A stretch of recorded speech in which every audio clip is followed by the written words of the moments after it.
Hello everyone, this is your faculty for CA Inter Law and Audit Kunal Mandhania and आज के इस lecture में हम डील करने वाले हैं class with company audit. Sir अगर मैं कंपनी ऑडिट की बात करूं तो ये सेम चैप्टर आपके लॉ के सिलेबस में भी chapter number 10 audit and auditors में है एंड ये सेम चैप्टर आपके ऑडिट के सिलेबस में भी कंपनी ऑडिट के नाम के चैप्टर से साथ में। तो दोनों ही जगह ठीक है लॉ में भी और ऑडिट में इस चैप्टर का रेलेवेंस है, नंबर 1। नंबर 2, दोनों ही जगह इस चैप्टर से भर भरा के क्वेश्चंस आते हैं क्लास। ओके नाउ ऑडिट में मैंने चूज किया कि जानबूझ के ये चैप्टर में अभी इसलिए पढ़ाऊं क्योंकि आगे जाके जब हम कोऑपरेटिव सोसाइटी का ऑडिट देखेंगे या हम बैंक ऑडिट देखेंगे, स्पेशली कोऑपरेटिव सोसाइटी का ऑडिट, तो कंपनी ऑडिट के बहुत सारे प्रोविजंस उससे इंटरलिंक्ड है। सो आई थॉट पहले हम ये कंपनी ऑडिट कंप्लीट करते हैं ताकि कोऑपरेटिव सोसाइटी ऑडिट क्लास आपके लिए बहुत इजी हो जाए, बहुत आसान हो जाए। Okay so let us start with company audit, a very very very very important chapter when it comes to inter, चाहे वो लॉ हो चाहे वो ऑडिट हो, दोनों मिला के एक्सपेक्ट कर लो कम से कम 10 मार्क का ये चैप्टर से क्वेश्चन आने वाला है। Okay so assuming you all are set to go, चलो क्लास डिटेल में डिस्कस करते हैं with company audit.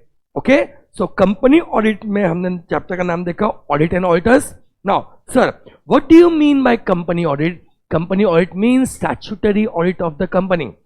Sir statutory audit क्या होता है? जो अभी तक हम ऑडिट में पढ़ते आ रहे हैं, जहां बाहर से एक पर्सन को शेयर होल्डर्स अपॉइंट करते हैं, वो बंदा बुक्स ऑफ अकाउंट्स चेक करता है, वो बंदा फाइनेंशियल स्टेटमेंट चेक करता है और रिपोर्ट देता है कि वो सही है या नहीं, whether it shows true and fair view और नॉट। तो याद रखना दोस्तों, जब भी कहीं भी वर्ड यूज होगा audit, it will always means statutory audit, and जहां भी वर्ड यूज होगा auditor, it will always means statutory auditor. So when we say company auditor, it always means statutory auditor of the company. Okay, so company audit means statutory audit of the company and company auditor means statutory auditor of the company. Okay, now next question class, when it comes to कौन से company को statutory audit करवाना है, याद रखना यहां पे दिमाग लगाने की भी जरूरत नहीं है क्लास। कंपनी कोई भी हो, प्राइवेट कंपनी हो, पब्लिक कंपनी हो, गवर्नमेंट कंपनी हो, नॉन गवर्नमेंट कंपनी हो, ओपीसी हो, स्मॉल कंपनी हो, अगर कंपनी है जो कंपनी से एक्ट में रजिस्टर है तो उनको स्टैट्यूटरी ऑडिट कराना क्या है, कंपलसरी है। I hope it is clear. So all companies are compulsorily required to audit themselves और to appoint a statutory auditor. Okay चलो आगे बढ़ते हैं। नाउ क्लास स्टैट्यूटरी ऑडिटर से रिगार्डिंग प्रोविजंस दिया है chapter number 10 of companies act 2013 section 139 to section 147। I repeat, statutory auditor से regarding जितने भी प्रोविजंस है वो दिए हैं कंपनीज एक्ट 2013 में section 139 to section 147। Okay so सबसे पहला क्वेश्चन हमने रेस किया, कौन सी कंपनी को स्टैट्यूटरी ऑडिट कराना पड़ेगा? Answer is all the companies. अगर कंपनी है तो उनको स्टैट्यूटरी ऑडिटर अपॉइंट करना पड़ेगा। ओके नेक्स्ट क्वेश्चन हमने रेस किया कि सर इसका ऑडिट कौन करेगा? तो अगर मैं बात करूं इसका ऑडिट कौन करेगा, इस पे डील करता है सेक्शन 141। सेक्शंस क्लास इस चैप्टर में याद करना बहुत जरूरी है। तो ऑडिट कौन करेगा उस पर डील करता है section 141। Section 141 subsection 1 and 2 deals with qualifications and section 141 subsection 3 लिखा है but 3 and 4 deals with disqualification. Okay now sir qualification मतलब क्या होता है? हु इज क्वालिफाइड, कौन बंदा इस कंपनी का ऑडिट कर सकता है, कंपनी का स्टैट्यूटरी ऑडिट कर सकता है। Is it clear? And disqualification मतलब कौन इस ऑडिटर, कौन पर्सन इस कंपनी का ऑडिट नहीं कर सकता। Okay, I repeat, second question हमने रेस किया कि कंपनी का ऑडिट कौन कर सकता है और कौन नहीं कर सकता। इस पे सर अलग से एक सेक्शन है, section 141। Section 141 subsection 1 and 2 deals with qualification. Section 141 subsection 3 and 4 deals with disqualification. Qualification मतलब कौन क्वालिफाइड है, कौन उस कंपनी का ऑडिट कर सकता है। डिसक्वालिफिकेशन मतलब कौन उस कंपनी का ऑडिट नहीं कर सकता। तो चलो क्लास, सबसे पहले चेक करते हैं क्वालिफिकेशन ऑफ ऑडिटर। कौन क्वालिफाइड है, कौन उस कंपनी का ऑडिट कर सकता है, जिस पे डील करता है section 141 subsection 1 and 2। Now section 141 subsection 1 and 2 क्या बोलता है क्लास, कि इंडिया में किसी भी कंपनी का स्टैट्यूटरी ऑडिट कौन कर सकता है, only CA, chartered accountant. he should be a CA under CA Act 1949। तो हम चार्टर अकाउंटेंट्स को गवर्न करने के लिए अलग से एक एक्ट बनाई गई है। ICAI से स्टैट्यूटरी कंपनी, तो उसके लिए अलग से एक एक्ट बनाई गई है जिसका नाम है CA Act 1949। सो हर पर्सन जो CA है from CA Act 1949 he is qualified for doing audit of a company। Now second question हमने रेस किया, सर नेशनैलिटी मैटर नहीं करता, and this is very very important. Now अगर मैं बोलता हूं क्लास कि नेशनैलिटी मैटर नहीं करता, माइंड यू ध्यान से सुनना मैं क्या बोल रहा हूं। अगर मैं बोलता हूं कि नेशनैलिटी मैटर नहीं करता, तो कैन आई से कि मेरा एक दोस्त है mister Shankar Thapa. Now he is a charter accountants from institute of charter accountants of Nepal. Nepal का वो सीए है, क्या वो इंडिया की कंपनी का ऑडिट कर सकता है? या मेरा और एक दोस्त है जिसका नाम है महिला जयवर्धने, एग्जांपल दे रहा हूं, he is a charter accountant from institute of charter accountancy of Sri Lanka, ICSL। तो माय क्वेश्चन इज, क्या जयवर्धने इंडिया के कंपनी का ऑडिट कर सकता है? सर आप ही ने बोला नेशनैलिटी मैटर नहीं करता, तो यस ये लोग भी चार्टर अकाउंटेंट्स है, ये लोग इंडिया के कंपनी का ऑडिट कर सकते हैं, but the answer is no. Yes nationality matter नहीं करता, आप किसी भी कंट्री के हो मैटर नहीं करता, आप इंडिया के कंपनी का ऑडिट कर सकते हो if you are charter accountant as per ICAI, that is CA Act 1949। तो नेशनैलिटी मैटर नहीं करता sir, but rule is you should be a CA as per ICAI, not as per institute of chartered accountants of Nepal और institute of chartered accountants of Sri Lanka. इनसे matter नहीं करता, you should be a CA as per ICAI, institute of chartered accountants of India. तो sir India में qualified कौन है? CA होना चाहिए, नेशनैलिटी मैटर नहीं करता, but he should be a CA as per ICAI। Okay, moving forward, he should hold COP. COP stands for Certificate of Practice. That means he should be a practicing chartered accountant. Sir कहना क्या चाहते हो? CA बनने के बाद class आपके पास दो option है, या तो आप प्रैक्टिस कर सकते हो या तो आप जॉब कर सकते हो।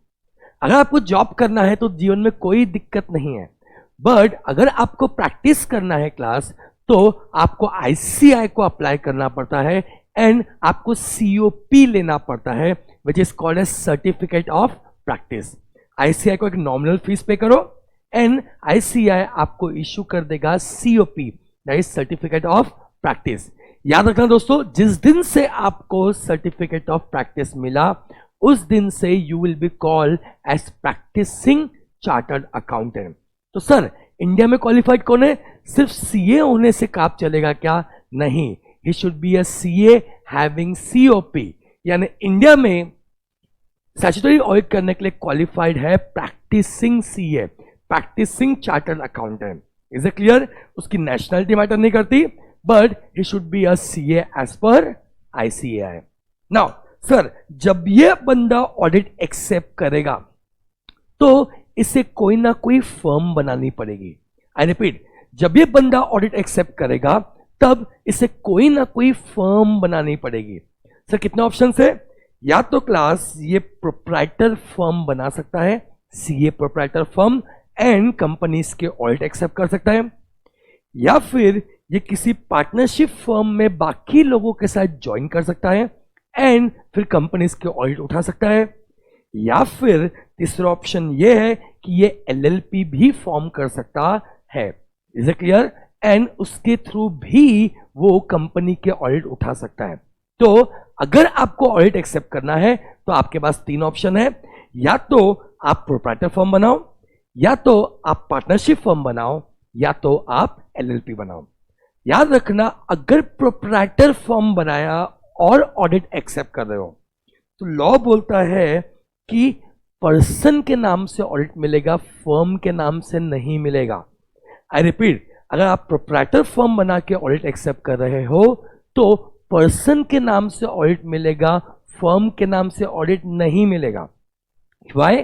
Because proprietor and person is one and the same thing. But अगर आपने पार्टनरशिप फर्म के नाम से ऑडिट उठाया है तो हम बोलते हैं कि फर्म के नाम से ऑडिट मिलेगा, पर्सन के नाम से नहीं मिलेगा।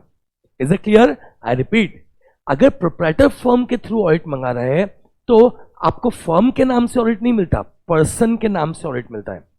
Is it clear? सर उससे कोई फर्क पड़ता है?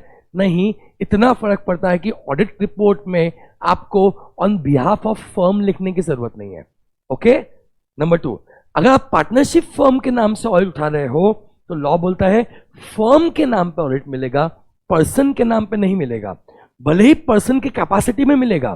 सर मतलब अगर एक पार्टनरशिप फर्म में 3 सीए क्वालिफाइड पार्टनर है एंड आपने पढ़ा होगा ये लॉ में भी कि एक बंदा 20 कंपनी के ऑडिट कर सकता है, ऐसे केस में वो फर्म 60 कंपनी के ऑडिट कर सकती है।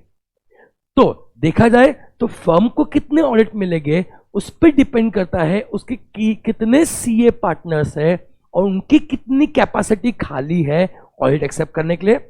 बट भले ही इनके कैपेसिटी में ऑडिट मिल रहा है बट ऑडिट फर्म के नाम पे मिलेगा, इनके नाम पे नहीं मिलेगा। तो इसका बेनिफिट क्या होगा कि अगर फर्म के नाम से ऑडिट उठाया है, एक एग्जांपल लेता हूं। तो एक फर्म में 3 पार्टनर थे, ए, बी और सी, तीनों सीए थे। नाउ बी और सी के मैक्सिमम ऑडिट्स की लिमिट खत्म हो चुकी थी, जबकि ए की एक ऑडिट करने की लिमिट अभी भी बची हुई थी। तो ए के कैपेसिटी में आप अभी भी एक कंपनी का ऑडिट एक्सेप्ट कर सकते हो। Yes sir. तो आप जब इस किसी कंपनी का ऑडिट एक्सेप्ट कर रहे हो तो बोलने को यह हुआ कि फर्म के नाम से ऑडिट मिला, ओके, बट मिला किसी कैपेसिटी में, किसी पार्टनर के कैपेसिटी में। अब मजेदार बात क्या है, क्योंकि हमने बोला कि फर्म के नाम से ऑडिट मिला तो वो जो ऑडिट एक्सेप्ट करता है भले ही ए की कैपेसिटी से ऑडिट मिला है बट वो ऑडिट ए भी कर सकता है, बी भी कर सकता है और सी भी कर सकता है। इनफैक्ट तीनों में से कोई भी उसके ऑडिट रिपोर्ट को साइन कर सकता है। यस क्लास, तीनों में से कोई भी उस ऑडिट रिपोर्ट को साइन कर सकता है बिकॉज पार्टनरशिप फर्म में हर पार्टनर, ठीक है, कि म्यूचुअल एजेंसी है, जो आपने पढ़ा था पार्टनरशिप एक्ट में। All the partners have mutual agency, यानी सारे एक दूसरे के बदले या फर्म के बदले एक्ट कर सकते हैं। ओके, सो पार्टनरशिप फर्म में मिलके अगर आप काम कर रहे हो तो जो भी आप ऑडिट एक्सेप्ट करोगे भले ही वो पार्टनर की कैपेसिटी में एक्सेप्ट करोगे बट वो फर्म के नाम पे एक्सेप्ट करोगे। ओके, सो प्रोप्राइटर नाम फर्म से ऑडिट लिया तो पर्सन के नाम पे लेंगे, फर्म के नाम पे नहीं लेंगे। अगर पार्टनरशिप फर्म में ऑडिट लिया तो फर्म के नाम से लेंगे, पर्सन के नाम से नहीं लेंगे, भले ही पर्सन की कैपेसिटी के हिसाब से लेंगे। ओके, एलएलपी में भी सारे रूल्स पार्टनरशिप फर्म के ही एप्लीकेबल है। तो एलएलपी के थ्रू भी अगर आप ऑडिट ले रहे हो तो आप फर्म के नाम से लोगे, पार्टनर के इंडिविजुअल नाम से नहीं लोगे। But the most important point here is, जो आपको याद रखना है कि यस, अगर सीए लोगों ने मिलकर एलएलपी बनाया तो वो क्वालिफाइड हो जाएंगे, वो किसी भी कंपनी का ऑडिट एक्सेप्ट कर सकते हैं, इसमें कोई दिक्कत नहीं है। बट कौन सी एलएलपी क्वालिफाइड है? इंडियन एलएलपी ही क्वालिफाइड है, foreign LLP is disqualified. I repeat class, this is a very very very important point. इसमें पास्ट में भी एग्जाम में क्वेश्चन आ चुका है कि कौन सी एलएलपी क्वालिफाइड है, the answer is Indian LLP qualified है, ठीक है, आपका foreign LLP will be disqualified. Okay, तो sir we were dealing with qualification of auditor, जिस पर डील करता है सेक्शन 141 सबसेक्शन 1 एंड 2। ये बोलता है इंडिया में किसी भी कंपनी को ऑडिट करने के लिए क्वालिफाइड कौन है, प्रैक्टिसिंग सीए, वो भी CA as per ICAI. Nationality matter नहीं करता, but he should be a CA as per ICAI. फिर ऑडिट एक्सेप्ट करने के लिए या तो वो प्रोप्राइटर फर्म बनाएगा, या तो वो पार्टनरशिप फर्म बनाएगा, या फिर वो एलएलपी बनाएगा। अगर उसने प्रोप्राइटर फर्म बनाया तो फर्म के नाम से ऑडिट मिलेगा, no I am sorry, person के नाम से ऑडिट मिलेगा, फर्म के नाम से नहीं मिलेगा। अगर उसने पार्टनरशिप फर्म बनाया तो फर्म के नाम से ऑडिट मिलेगा, पर्सन के नाम से नहीं मिलेगा, भले ही पर्सन्स की कैपेसिटी के बेसिस पे मिलेगा। ओके, नंबर 3, एलएलपी के नाम से आप ऑडिट ले सकते हो, उस पर भी पार्टनरशिप फर्म के सारे रूल्स एप्लीकेबल है। बस आपको इतना याद रखना है क्लास कि इंडियन एलएलपी तो क्वालिफाइड है, but foreign LLP is disqualified. अगर आपने फॉरेन एलएलपी में पार्टनर ज्वाइन किया है तो फॉरेन एलएलपी के नाम से भले ही आपकी कैपेसिटी हो, आप एक भी ऑडिट एक्सेप्ट नहीं कर सकते। Alright class, this was section 141 subsection 1 and 2, जो बात करता है कि इंडिया में कंपनी का ऑडिट कौन करेगा, chartered accountant, practising chartered accountant. Okay, now coming to class next point, that is disqualification. उसके पहले you can see a lovely question. इस क्वेश्चन में दिया हुआ है कि एक पार्टनरशिप फर्म में 7 पार्टनर्स थे। यू कैन सी एक पार्टनरशिप फर्म में 7 पार्टनर्स थे, उसमें से ए, बी और सी प्रैक्टिसिंग सीए थे, डी और ई सीए थे बट सीओपी नहीं थी। ओके, एंड एफ और जी, एफ कंपनी सेक्रेटरी है और जी कॉस्ट अकाउंटेंट है। तो सर पहला क्वेश्चन तो हम ये पूछ रहे हैं, क्या सीए वाली फर्म में सीएस सीए में भी पार्टनर हो सकते हैं? The answer is yes. CA file में आप जब सीए एक्ट पढ़ोगे तो उसमें पॉजिटिव एंड नेगेटिव लिस्ट दी है कि एक सीए फर्म में कौन कौन पार्टनर हो सकता है, कौन कौन पार्टनर नहीं हो सकता। बट आप ये सीए फाइल में पढ़ोगे, इसलिए हम उस बात पे अभी डिस्कस नहीं कर रहे हैं। नंबर 1। नंबर 2, ठीक है, अब ये फर्म क्वालिफाइड है कि डिसक्वालिफाइड है? तो एक बेसिक रूल याद रखना कि फर्म तभी क्वालिफाइड होगी ऑडिट एक्सेप्ट करने के लिए जब मेजॉरिटी ऑफ पार्टनर्स क्वालिफाइड है। आई रिपीट, फर्म क्वालिफाइड कब होगी सर? जब मेजॉरिटी ऑफ पार्टनर्स क्वालिफाइड है। सर मेजॉरिटी ऑफ पार्टनर्स मतलब इस केस में कितने पार्टनर्स है? 7 में अगर आप मेजॉरिटी निकालोगे तो 4 लोग कम से कम क्वालिफाइड होना चाहिए। And qualified means CA having COP. Is it clear? तो कम से कम 4 लोगों के पास सीए हैविंग सीओपी होनी चाहिए। इस क्वेश्चन में अगर आप देखोगे तो इस क्वेश्चन में सिर्फ 3 लोगों के पास ही सीए हैविंग सीओपी है, तो 3 लोग ही क्वालिफाइड है, जबकि कम से कम 4 लोग क्वालिफाइड होने चाहिए थे, बिकॉज मेजॉरिटी क्वालिफाइड होनी चाहिए थी। क्योंकि इस केस में मेजॉरिटी ऑफ पार्टनर्स क्वालिफाइड नहीं है क्लास, देयरफॉर ये फर्म क्वालिफाइड नहीं है। तो क्या बोलते हैं? Firm is qualified if majority of partners practising in India is qualified. Okay, क्योंकि यहां मेजॉरिटी ऑफ पार्टनर्स क्वालिफाइड नहीं है, तो answer is no, firm is not qualified. Is it clear? So answer will be no, firm is not qualified. So class, this was all about qualification of auditor. अभी तक हमने अब ये देख लिया कि कौन बंदा क्वालिफाइड है, कौन बंदा कंपनी का ऑडिट कर सकता है। आगे बढ़ते हैं क्लास और देखते हैं कौन बंदा डिसक्वालिफाइड है। डिसक्वालिफाइड मतलब कौन कौन उस किसी कंपनी का ऑडिट नहीं कर सकता। ओके, हाँ जी सर। तो डिस्क्वालिफिकेशन में एक बेसिक रूल याद रखो क्लास, डिस्क्वालिफाइड वही होगा जो तो सबसे पहले क्वालिफाइड होगा, वरना एकदम कॉमन आंसर क्या निकलेगा कि सर क्वालिफाइड कौन है? सीए है, तो डिस्क्वालिफाइड कौन होगा? CS, CMA, BCom, MCom, MBA. MA, BA, ऐसा नहीं होता। डिस्क्वालिफिकेशन हम जब भी चेक करते हैं क्लास, तो जो क्वालिफाइड है वही डिस्क्वालीफाई हो सकता है। मतलब सर बोलना क्या चाह रहे हो कि आप सीए हो और आपके पास सीओपी भी है। आई रिपीट, आप सीए हो, आपके पास सीओपी भी है, फिर भी आप डिस्क्वालिफाइड कब होगे, हम उसकी बात कर रहे हैं। Okay, so you are a CA, you also have a COP, फिर भी आप डिस्क्वालिफाइड हो अगर इनमें से कोई पॉइंट आप पे अट्रैक्ट हो गया। Is it clear? So disqualification का केस क्या है, एक पूरी लिस्ट दी है। अगर आप क्वालिफाइड हो बट उन लिस्ट में से किसी भी जगह पे फंस गए तो आप उस कंपनी का ऑडिट नहीं कर सकते। सो पॉइंट क्या बोलता है, आप सीए हो, आपके पास सीओपी भी है, still you can not do audit. This is called as disqualification. Sir ऐसा कब होगा? अगेन आई रिपीट, इनमें से एक पूरी लिस्ट दी है डिस्क्वालिफिकेशन की, उस लिस्ट में से कहीं भी आप फंसे क्लास तो आप डिस्क्वालीफाई हो जाओगे, आप उस कंपनी का ऑडिट नहीं कर सकते। ओके, चलो शुरू करते हैं। नाउ ये डिस्क्वालिफिकेशन हम कब चेक करेंगे? फिर से बोल रहा हूं, वो जो पूरी लिस्ट है वो तो हम आगे पढ़ना शुरू करेंगे, but my question is disqualification sir कब से चेक करना शुरू करेंगे या कब चेक करेंगे? याद रखना, डिस्क्वालिफिकेशन हम दो जगह पर चेक करेंगे। Number 1 on appointment, number 2 after appointment. तो ऑन अपॉइंटमेंट भी चेक करना है सर, और आफ्टर अपॉइंटमेंट भी चेक करना है सर। अपॉइंटमेंट के समय अगर वो डिस्क्वालीफाई है तो आप उसे ऑडिटर अपॉइंट कर ही नहीं सकते।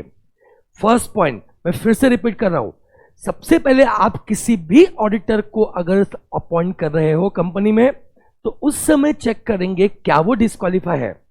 अगर वो डिस्क्वालीफाई है तो उस पर्सन को आप ऑडिटर अपॉइंट कर ही नहीं सकते। देखो, if disqualified can not be appointed as auditor.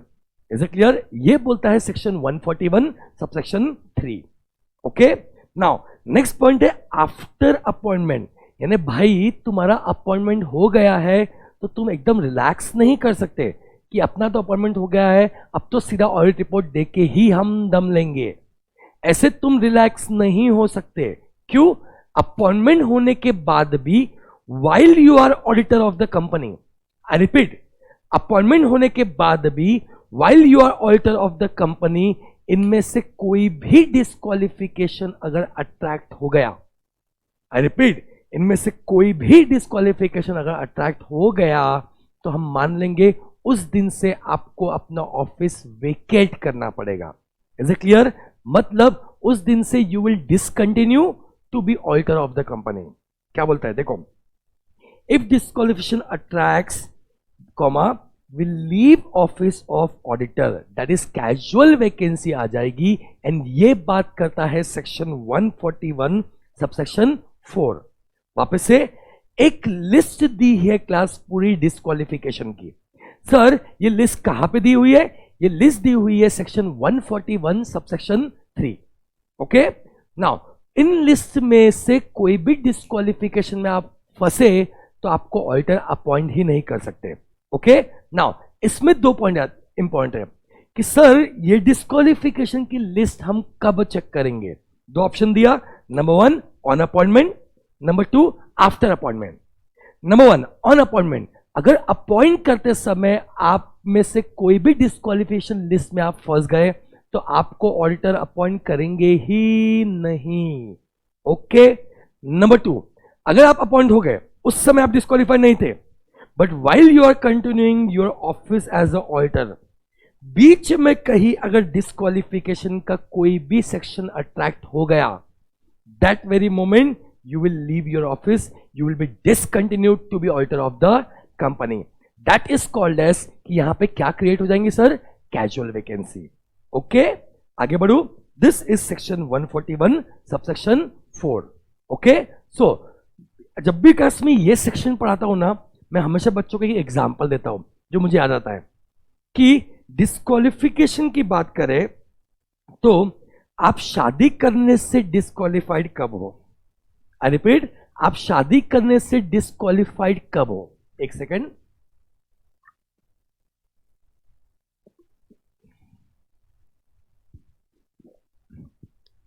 तो लॉ बोलता है कि पहले जीवन में जितने लफड़े करना है कर लो, जितनी पंछीबाजी करनी है, क्या बोलते हैं नागपुर में, चीड़ी मारी करनी है, इज इट क्लियर, जितना जो करना है कर लो, जितने रिलेशंस करना है कर लो, जितना टाइम पास करना है कर लो, बट आपकी गर्लफ्रेंड नहीं होनी चाहिए नंबर 1 ऑन अपॉइंटमेंट, मतलब eight the time of your marriage.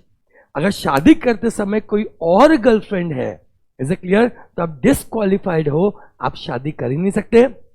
Number 2, शादी करने के बाद तो सोचना भी मत, क्यों, वरना बीवी की पोस्ट में कैजुअल वैकेंसी आ जाएंगी। इज इट क्लियर, आपको किसी और को अपॉइंट करना पड़ेगा, मतलब किसी और से शादी करनी पड़ेगी अगर कोई और आपसे शादी करता है तो। ओके, सो जल्दी से रिपीट करते हैं सारे पॉइंट्स को। हमने क्लास सेक्शन 141 पूरा कंप्लीट कर दिया। देखो, पहला क्वेश्चन मैंने क्या रेस किया, मैंने पहला क्वेश्चन रेस किया कि कौन से कंपनी को ऑडिट कराना पड़ेगा। हमने बोला सर अगर कंपनी है तो ऑडिट कराना कंपलसरी है। सेकंड क्वेश्चन मैंने रेस किया कि ऑडिट कौन करेगा, इससे बात करता है section 141। Section 141 subsection 1 and 2 deals with qualification, subsection 3 and 4 deals with disqualification. Qualification मतलब कंपनी का ऑडिट कौन करेगा, हमें देखा कंपनी का ऑडिट सीए हैविंग सीओपी यानी प्रैक्टिसिंग सीए करेगा। इज इट क्लियर, ठीक है। नंबर 2, डिस्क्वालिफिकेशन मतलब आप सीए हो, आपका सीओपी है, बट आप वो लिस्ट में से किसी पॉइंट में फंस गए तो आप डिस्क्वालीफाई हो जाओगे, उस कंपनी का ऑडिट नहीं कर सकते। नाउ सर डिस्क्वालीफाई हो जाओगे मतलब क्या, डिस्क्वालिफिकेशन चेक कब करेंगे, number 1 on appointment, number 2 after appointment. अगर मैं बात करूं ऑन अपॉइंटमेंट, अगर अपॉइंट करते समय आप डिस्क्वालीफाई हो तो आपको ऑडिटर अपॉइंट कर ही नहीं सकते।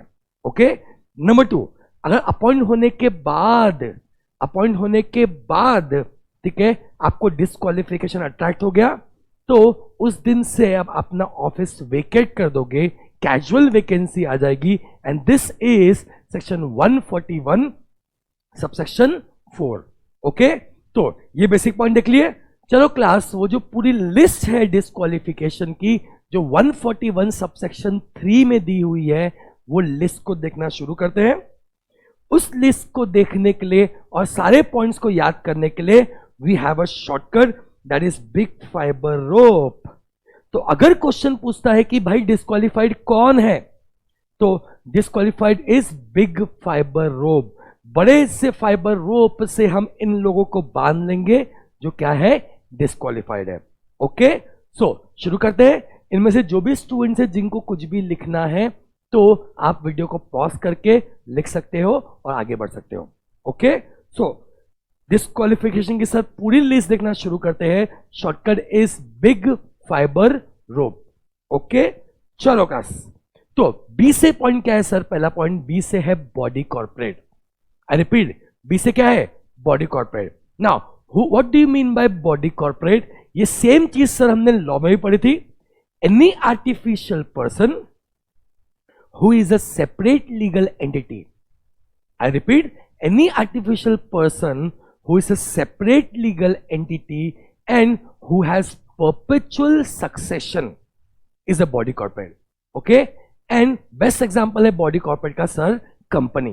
तो सर डिस्क्वालिफाइड कौन है, बॉडी कॉर्पोरेट डिस्क्वालिफाइड है या कंपनी डिस्क्वालिफाइड है, and that is the reason, if you remember हमने क्वालिफिकेशन में देखा था कि सीए लोग ऑडिट एक्सेप्ट करने के लिए या तो प्रोप्राइटर फर्म बनाते हैं या पार्टनरशिप फर्म बनाते हैं या एलएलपी बनाते हैं। आई होप इट इज क्लियर। वो लोग कंपनी बनाते हैं क्या, नहीं सर। क्यों, अगर कंपनी बनाया तो डिस्क्वालीफाई हो जाएंगे, किसी कंपनी का ऑडिट एक्सेप्ट नहीं कर पाएंगे। अब आप पूछोगे सर कि कंपनी बनाने में हर्ज क्या है। क्लास, कंपनी बनाने में सबसे बड़ा हर्ज यह है कि कंपनी में लिमिटेड लाइबिलिटी होती है मेंबर्स की। Is it clear. तो 10 सीए लोगों ने मिलकर कंपनी बनाई और कुछ कंपनीज के ऑडिट एक्सेप्ट कर लिए। अब ऑडिट करते समय दुनिया भर का फ्रॉड किया।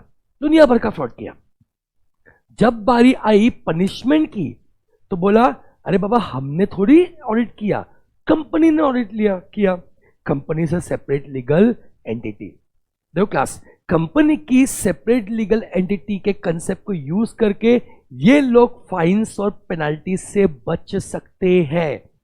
देयरफॉर लॉ ने बोला कि बॉस ये ना चल बे, ये चलेगा नहीं, आप कंपनी बना ही नहीं सकते। अगर आपने कंपनी बनाई, आपने कोई बॉडी कॉर्पोरेट बनाया, तो आप डिस्क्वालीफाई हो जाओगे, आप किसी कंपनी का ऑडिट एक्सेप्ट नहीं कर सकते। नाउ मुझे समझ रहा है आप लोग क्या सोच रहे हो कि सर वैसे तो कंपनी सेपरेट लीगल एंटिटी है, बट गड़बड़ी करने पे कॉर्पोरेट वेल को लिफ्ट भी तो किया जा सकता है। यस, उनको पनिशमेंट भी तो दिया जा सकता है। बिल्कुल सही बात है आपकी, but class corporate veil lift होगा तब पनिशमेंट होगी ना। हम लिफ्ट करने का ऑप्शन ही क्यों लेके आ रहे हैं? उससे बेटर हम पहले से ही बोल देते हैं कि बॉस कंपनी बनाया, डिस्क्वालीफाई, आप किसी कंपनी का ऑडिट एक्सेप्ट नहीं कर सकते। ओके, सो फर्स्ट पॉइंट क्या है? Body corporate. अगर आपने बॉडी कॉर्पोरेट बनाया तो आप किसी कंपनी का ऑडिट एक्सेप्ट नहीं कर सकते। ओके, इस पॉइंट का क्लास एक एक्सेप्शन है, that is LLP, limited liability partnership. अगर आपने LLP बनाया तो यस, आप किसी भी कंपनी का ऑडिट एक्सेप्ट कर सकते हो। अब आप बोलेंगे रुको सर, एक सेकंड, अभी आपने 2 मिनट पहले बोला कि लिमिटेड लायबिलिटी कंसेप्ट के चलते, ठीक है, प्रॉब्लम हो सकती है पनिशमेंट देने में, इसलिए आप कंपनी फॉर्म नहीं कर सकते। यस, बिल्कुल सही। फिर आप बोलोगे कि सर LLP भी तो लिमिटेड लायबिलिटी पार्टनरशिप है, यहां भी तो पार्टनर्स की लायबिलिटी की लिमिटेड है, तो ऐसे केस में LLP को क्यों अलाउ किया? क्योंकि अगर आप क्लास LLP एक्ट पढ़ोगे तो LLP में डेट्स को लेके तो लायबिलिटी लिमिटेड है, पर आपने अगर कोई भी फ्रॉड किया या कोई भी रॉन्गफुल एक्ट किया तो उस पर्सन की लायबिलिटी अनलिमिटेड है। ये पहले से लॉ में लिखा है कि वैसे तो पार्टनर्स की लायबिलिटी लिमिटेड है LLP में, बट आपने अगर कोई भी गड़बड़ी की, कोई भी फ्रॉड किया, ऐसे केस में आपकी लायबिलिटी अनलिमिटेड है। देयरफॉर LLP फिट बैठता है, हमने LLP को अलाउ कर दिया कि आप ऑडिट कर सकते हो, बट अगर CA लोगों ने मिलकर कंपनी फॉर्म किया क्लास, तो डिस्क्वालीफाई हो जाएंगे, किसी भी कंपनी को ऑडिट एक्सेप्ट नहीं कर सकते। ओके, चलो आगे बढ़ते हैं। तो बी से क्या था सर? बी से था बॉडी कॉर्पोरेट।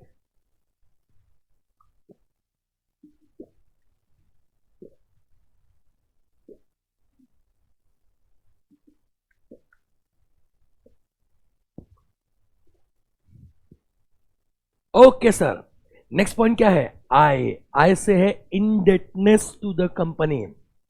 आप कंपनी से इंडेटेड हो, मतलब आपने कंपनी से उधारी ली है जो आपको वापस करनी है। ओके, आप कंपनी से इंडेटेड हो, मतलब you are liable to pay company. अब प्रॉब्लम क्या है क्लास? हमने लॉ में कई जगह देखा है कि if you are liable to pay that company, okay, by the way this law is company specific, this law is company specific. बताऊंगा आपको आगे क्या पॉइंट है। पॉइंट सुनो, if you are liable to pay a company, तो आपके और company के बीच में डेटर क्रेडिटर रिलेशनशिप हुआ। यस सर, एंड ऐसे केस में कंपनी क्रेडिटर होगी, आप डेटर हो गए। Yes sir, we are liable to pay company. Point समझो क्लास, हमने बेसिक्स ऑफ लॉ में भी पढ़े थे, कॉन्ट्रैक्ट एक्ट में भी पढ़ा था कि डेटर क्रेडिटर रिलेशनशिप जहां पे होता है वहां पे अनड्यू इन्फ्लुएंस हो सकता है। याद आया? यानी क्रेडिटर आपको इन्फ्लुएंस कर सकता है। एंड ऑडिट में स्टार्टिंग में भी हमने देखा था कि this is very very very important that auditors should be independent. I hope it is clear. This is very very very important point that auditors should be independent. तो just to maintain independence, हमने ये भी audit में पढ़ा था, कुछ डिस्क्वालिफिकेशंस लाए गए, उसमें से एक ये पॉइंट है क्लास, उसमें से एक ये पॉइंट है। तो ये क्या बोलता है कि अगर आप इंडेटेड हो किसी कंपनी को, तो आप उस कंपनी का ऑडिट एक्सेप्ट नहीं कर सकते। Okay, second point, this law जो अभी हम पढ़ने वाले हैं, this is company specific. Okay, मैं जिस कंपनी में इंडेटेड हूं उस कंपनी का ऑडिट नहीं कर सकता, हां मैं बाकी कंपनी का ऑडिट कर सकता हूं। तो लिस्ट क्या बोलता है, ध्यान से देखना। लिस्ट बोलता है या तो पर्सन, इस एक केस में इस चार्ट में पर्सन मतलब जिसकी आप बात कर रहे हो कि वो क्वालिफाइड है कि डिसक्वालिफाइड है।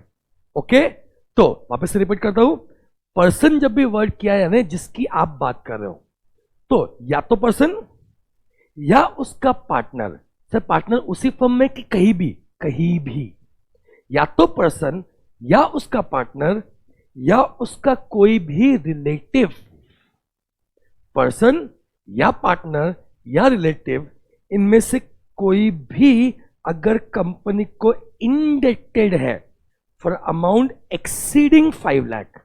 यहां पे पहला पॉइंट जो ध्यान रखना है क्लास वो ये है कि 5 लाख नहीं बोला, एक्सीडिंग 5 लाख बोला। ओके, सो आइदर पर्सन और उसका पार्टनर या उसका रिलेटिव, ठीक है, मोर देन 5 लाख से इंडेटेड है। कहां पे? नंबर 1, या तो उस कंपनी में। अब सर ये कौन सी कंपनी है जिसके लिए आप पूछ रहे हो, जिसके लिए हम चेक कर रहे हैं कि वो क्वालिफाइड है कि डिसक्वालिफाइड है? तो पर्सन मतलब जिसके लिए आप क्वेश्चन पूछ रहे हो, क्या ये क्वालिफाइड है कि डिसक्वालिफाइड है? कंपनी मतलब जिस कंपनी में आप उसे अपॉइंट करना चाहते हो। तो पॉइंट क्या है? पर्सन या तो उसका पार्टनर या तो उसके रिलेटिव में से किसी ने भी उधारी ली, इंडेटेड है, कितने की सर? 5 लाख से ज्यादा, या तो उस कंपनी में या उसकी होल्डिंग में या उसकी सब्सिडरी में या होल्डिंग की कोई और सब्सिडरी में या उसकी एसोसिएट कंपनी में। आई रिपीट, अगर आप इस पर्सन को पूछ रहे हो कि क्या तू क्वालिफाइड है, इस पर्सन की बात कर रहे हो, क्या तू क्वालिफाइड है? नंबर 2, किस कंपनी की बात कर रहे हो? इस कंपनी की बात कर रहे हो, क्या इसमें क्वालिफाइड है? तो उस एंगल से हम पॉइंट बोल रहे हैं कि ये पर्सन, जो पर्सन की हम बात कर रहे हैं, या उसका पार्टनर या उसका रिलेटिव में से किसी ने भी उधारी की 5 लाख से ज्यादा, या तो उस कंपनी में या उसकी होल्डिंग में या उसकी सब्सिडरी में या होल्डिंग की कोई और सब्सिडरी में या उसकी एसोसिएट कंपनी में, इनमें से कहीं भी उधारी है, कितने की? 5 लाख से ज्यादा। तो वो पर्सन, ये पर्सन, तो ये पर्सन क्या हो जाएगा क्लास? डिसक्वालीफाई हो जाएगा, वो इस कंपनी का ऑडिट एक्सेप्ट नहीं कर सकता। Okay, now second prominent question बच्चे मुझे ये पूछते हैं सर कि अगर सपोज पर्सन की उस कंपनी में उधारी सिर्फ 2 लाख की है, उसके पार्टनर की 2 लाख की है और रिलेटिव की 2 लाख की है, तो इंडिविजुअली किसी की भी 5 लाख के ऊपर नहीं है, हम मिला के चेक करेंगे सर कि इंडिविजुअली चेक करेंगे सर? तो आंसर इज सब मिला के चेक होता है, person plus partner plus relative. कहां पे? अब उधर भी मिला के होता है, उस कंपनी में या उसकी होल्डिंग या उसकी सब्सिडरी, होल्डिंग की कोई और सब्सिडरी या होल्डिंग उसकी कंपनी की एसोसिएट, इन सब में भी। तो इन सब में मिला के 5 लाख के ऊपर नहीं होना चाहिए। ओके, वरना वो डिस्क्वालीफाई हो जाएगा। Simple. So second point sir क्या बोलता है? Indebtedness to the company. हमने क्या बोला सर? If a person is indebted to the company for amount exceeding 5 lakh rupees, he will be disqualified. वो उस कंपनी का ऑडिट नहीं कर सकता। बट ये इंडेटनेस चेक करते समय उस पर्सन का, उसके पार्टनर का या उसके रिलेटिव का, तीनों को मिला के उस कंपनी में उसकी होल्डिंग, उसकी सब्सिडरी, होल्डिंग की कोई और सब्सिडरी या उसकी एसोसिएट कंपनी में से कहीं भी 5 लाख के ऊपर नहीं होना चाहिए। ओके, चलो मूविंग फॉरवर्ड। नाउ आपने यहां वर्ड यूज किया क्लास रिलेटिव। तो रिलेटिव में कौन आएगा और कौन नहीं आएगा, ये क्वेश्चन को शुरू करने के पहले मैं एक एग्जांपल लेता हूं। सपोज मेरे मामा, ओके, मेरे मामा ने उस कंपनी से 10 लाख रुपए का लोन लिया है। अरे फिर मेरे मामा ने उस कंपनी से 10 लाख रुपए का लोन लिया है, ये 5 लाख के ऊपर है। क्या मैं उस कंपनी का ऑडिट कर सकता हूं? मेरे मामा ने अगर उस कंपनी में 10 लाख के ऊपर लोन लिया है, क्या मैं उस कंपनी का ऑडिट एक्सेप्ट कर सकता हूं? सर यहां आपको यह चेक करना पड़ेगा क्या मामा आपके रिलेटिव के डेफिनेशन में आते हैं। अगर मामा आपके रिलेटिव के डेफिनेशन में आते हैं तब तो आप उस कंपनी का ऑडिट एक्सेप्ट नहीं कर सकते क्योंकि 5 लाख के ऊपर हो गया। बट अगर मामा आपके रिलेटिव के डेफिनेशन में नहीं आते तो आप बेशक होके उस कंपनी का ऑडिट एक्सेप्ट कर सकते हो। ओके, चलो तो चेक करते हैं रिलेटिव का डेफिनेशन जो दिया हुआ है सेक्शन 2 क्लॉज 77 में।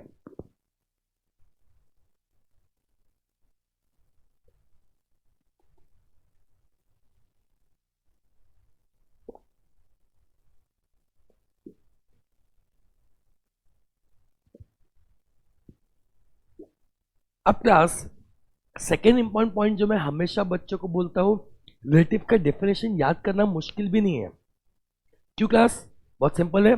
सेक्शन 2 क्लॉज 77 हम साथ साथ है, हम एक दूसरे के रिलेटिव है, हम साथ साथ है, तो साथ साथ इस सेक्शन 2 क्लॉज 77 रिलेटिव।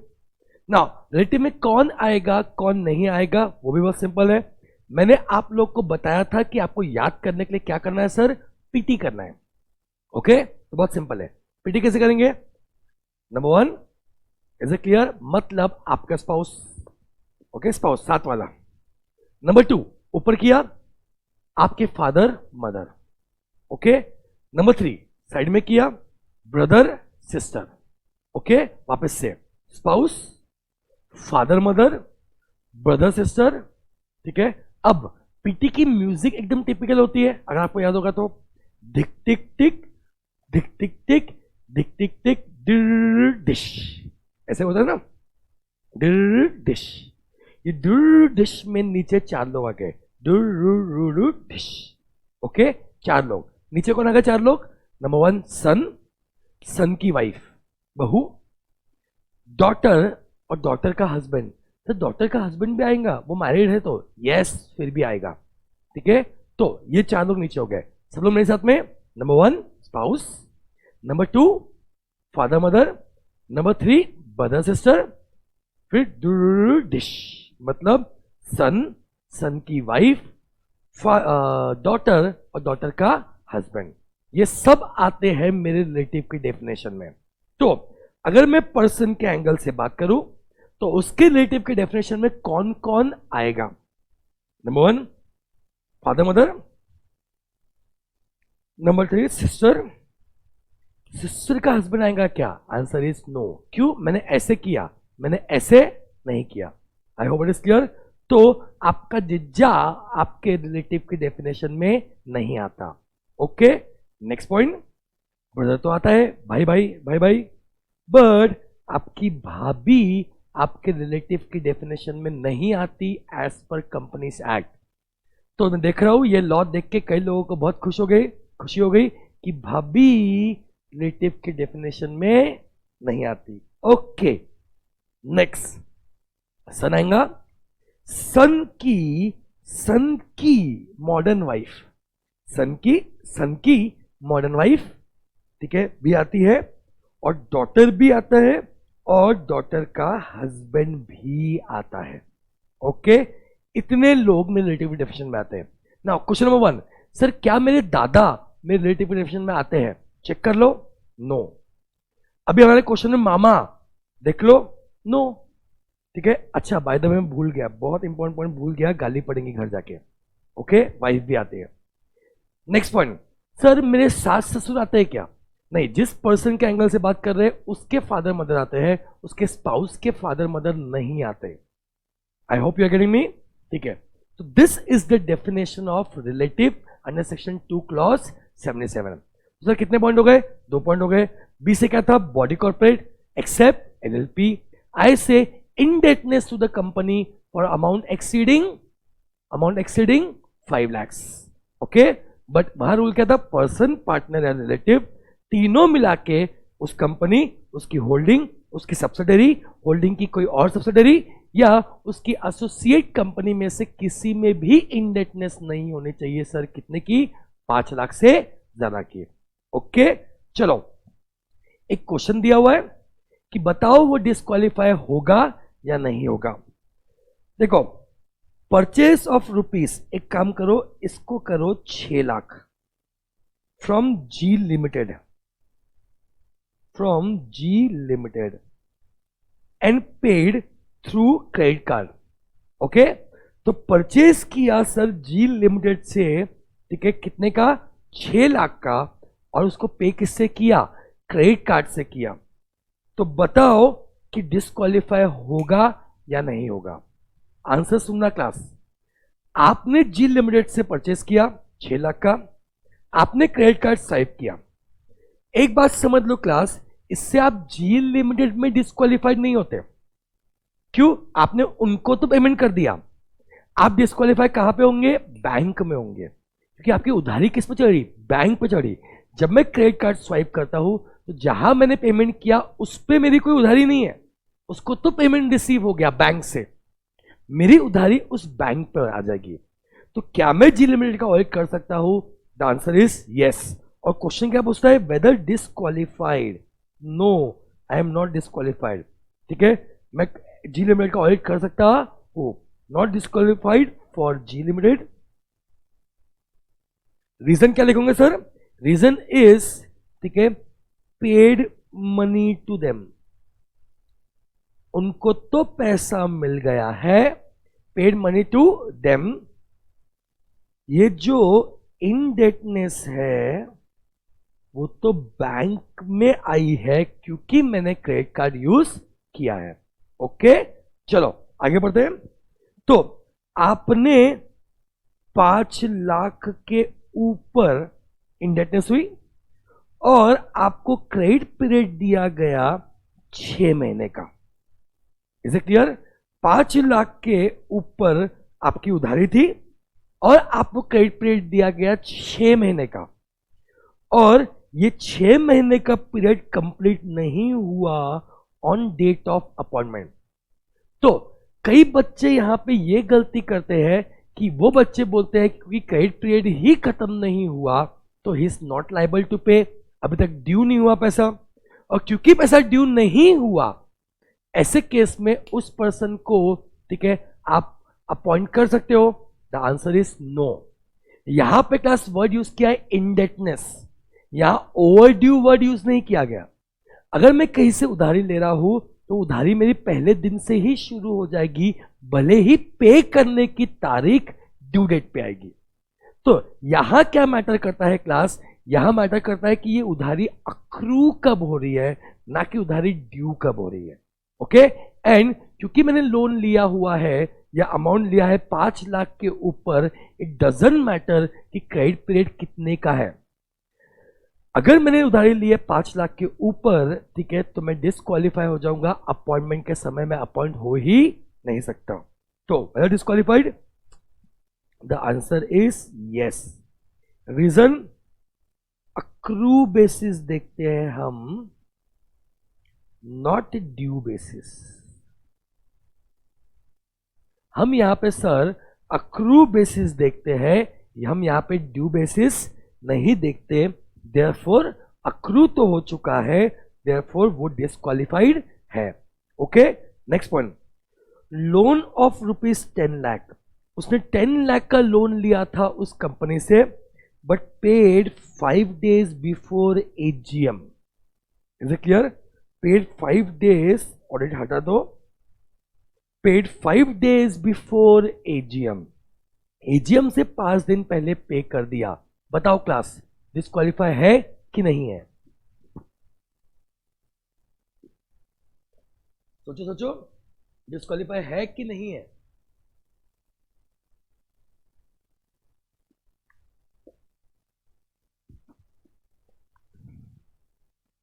क्लास इसीलिए मैंने आपको एक पॉइंट सिखाया था, आप भूल गए। हम चेक कब करेंगे? Eight the time of appointment. Auditor की अपॉइंटमेंट कहां पे होती है? एजीएम में होती है। क्या एजीएम के समय उधारी थी? आप बोलोगे नहीं सर, एजीएम के 5 दिन पहले रीपे कर दिया। That is my point. क्या एजीएम के समय उधारी थी? सर नहीं थी। तो क्या वो डिस्क्वालीफाई होगा? नहीं सर। तो हम चेक कब करेंगे? Eight the time of AGM. It doesn't matter class कि कितने दिन पहले पे किया, क्या एजीएम के समय या उसके अपॉइंटमेंट के समय उनमें से कोई डिस्क्वालिफिकेशन है? अगर है तो डिस्क्वालीफाई होगा, अदरवाइज डिस्क्वालीफाई नहीं होगा। तो whether disqualified? The answer is no. क्यों? Check, we check at the time of appointment. हम अपॉइंटमेंट के समय चेक करते हैं मतलब हम एजीएम में चेक करते हैं, एजीएम के समय चेक करते हैं। ओके क्लास, चलो। So fees taken as advance.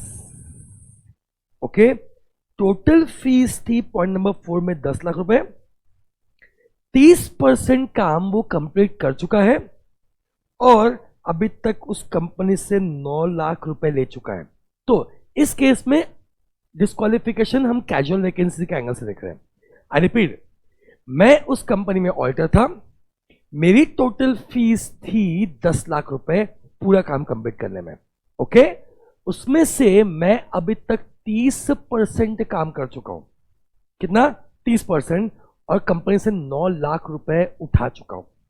Okay, बताओ मैं डिस्क्वालिफाइड हूं या नहीं? तो इसमें सबसे बड़ा क्वेश्चन क्लास ये रेस होता है, क्या एक ऑडिटर एडवांस ले सकता है?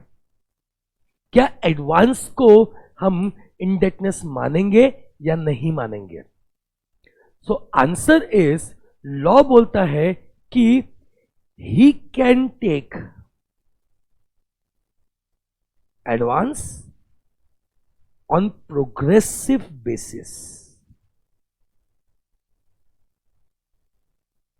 उसके ऊपर जो भी एक्स्ट्रा होगा वो इंडेटनेस माना जाएगा।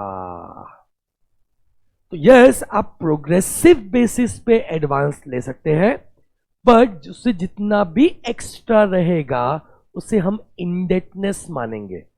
Okay, confirm? क्या ये पॉइंट समझ गया? नाउ इस पॉइंट को ध्यान देना, मैं क्या बोल रहा हूं। उसने 30% काम किया, प्रोग्रेसिव बेसिस मतलब परसेंटेज के हिसाब से क्वांटम मेरिट। 30% काम किया तो 30% पैसा ले सकता है। तो 10 लाख का 30% कितना हुआ सर? 3 लाख रुपए। तो उसने कितने लिए? 9 लाख रुपए। तो एक्स्ट्रा कितना लिया? 6 लाख रुपए। तो क्योंकि एक्स्ट्रा हमने अभी बात किया कि वो क्या हो जाएगा? इंडेटनेस। तो क्या वो डिस्क्वालिफाइड है? The answer is yes. क्यों? Yes, as the CA, as the statutory auditor, आप ऑडिट करते समय प्रोग्रेसिव बेसिस पे एडवांस ले सकते हैं, परसेंटेज बेसिस पे एडवांस ले सकते हैं। जितना परसेंटेज काम हुआ है आप उतना एडवांस ले लो, बट आपने जितना भी एक्स्ट्रा लिया, extra will be termed as indebtedness. इस केस में 30% काम किया तो 10 लाख का 30% यानी 3 लाख रुपए वो ले सकता था। ओके, उसने कितना लिया? 9 लाख रुपए। कितना एक्स्ट्रा लिया? 6 लाख रुपए। क्या है 5 लाख के ऊपर है? यस। तो क्या वो डिस्क्वालीफाई हो जाएगा? Yes. Okay, last point, CC limit of banking company is 50 lakhs। Okay, CC limit कितनी है? 50 लाख। इसको चेंज करते हैं आपको समझने के लिए, 10 लाख करते हैं। ठीक है, तो आपके लिए इजी हो जाएगा। तो सर सीसी लिमिट कितनी है? 10 लाख। लोन कितने का लिया है? सपोज इसे करते हैं 2 लाख रुपए। ओके, इजी हो जाएगा आपके लिए। तो सीसी लिमिट है 10 लाख का, बट उसने उस बैंक से लोन लिया कितने का? 2 लाख का। तो क्या वो डिस्क्वालीफाई होगा या नहीं होगा उस बैंक का ऑडिट करने के लिए? फॉर बैंक हम चेक कर रहे हैं, फॉर बैंक, क्योंकि वो बैंकिंग कंपनी है। बैंकिंग कंपनी बोला तो there is a huge chance कि it is registered under companies act. Okay, so वो बैंकिंग कंपनी है, क्या वो उसका ऑडिट कर सकता है या नहीं? ये सेम चीज अगर आपको क्लास याद होगी तो मैंने कारो पढ़ाते समय भी आपको सिखाया था कि हमको फंड बेस्ड क्रेडिट से मतलब है, ठीक है, नॉन फंड बेस्ड क्रेडिट से मतलब नहीं है। मतलब सीसी लिमिट 10 लाख की हो, 10 करोड़ की हो या 10 अरब की हो, उससे हमें कोई लेना देना नहीं है। हमने उधारी कितने की ली? सर आपने उधारी ली 2 लाख की। ओवरड्रॉ कितने का किया? 2 लाख का। Is it clear? क्या ये 2 लाख 5 लाख के ऊपर है? नहीं सर। तो क्या मैं डिस्क्वालीफाई होगा? नहीं सर। तो सीसी लिमिट कितने की है, ओडी लिमिट कितने की है, मैटर नहीं करता। उसमें से कितना आपने ओवरड्रॉ किया है, और अगर वो ओवरड्रॉ अमाउंट या लोन अमाउंट 5 लाख के ऊपर है and as on date on appointment और ड्यूरिंग अपॉइंटमेंट, तो ऐसे केस ड्यूरिंग अपॉइंटमेंट, तो ऐसे केस में आप डिस्क्वालीफाई हो जाओगे।